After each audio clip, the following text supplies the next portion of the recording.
ఆఖరికి మాలీవుడ్ యాక్టరే అయినా super star Mammootty కొడుకు అన్న ఒక ఇంప్రెషన్ని పక్కన పెడితే ఏ లాంగ్వేజ్లో అయినా సరే ఆయనకంటూ ఒక స్పెషల్ ఫ్యాన్ బేస్ని ఏర్పరచుకున్నారు దుల్కర్. ఎక్కడన్నా ఏ భాషలో అయినా సినిమా స్టోరీ నచ్చితే టక్కున అక్కడికి వెళ్ళి సినిమా చేసేస్తాడు. అందులో భాగంగానే నెక్స్ట్ తెలుగులో లక్కీ భాస్కర్ అనే సినిమాలో ప్రస్తుతం ఆయన చేస్తున్నారు. ఈ సినిమా తర్వాత మణిరత్నం దర్శకత్వంలో సినిమా చేయాల్సి ఉంది. ఈ సినిమాలో కమల్ హాసన్ ఒక కీలకమైన పాత్రను కూడా పోషిస్తున్నారు.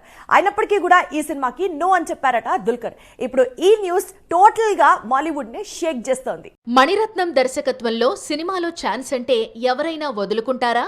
కానీ దుల్కర్ వదులుకున్నాడు. పైగా కమల్ హాసన్ నటిస్తున్న సినిమాలో రోల్ అంటే ఏ హీరోకైనా అదే బిగ్ డ్రీమ్. కానీ దుల్కర్ ఎందుకిలా చేశాడు? అదే ఇప్పుడు కోలీవుడ్ అంతటా హాట్ టాపిక్ గా మారింది. కమల్ హాసన్ హీరోగా మణిరత్నం తెరకెక్కిస్తున్న థగ్ లైఫ్ మూవీ నుంచి దుల్కర్ తప్పుకున్నాడు. అందుకు రీజన్ సూర్య. తమిళ స్టార్ సూర్యకు దుల్కర్ వీరాభిమాని.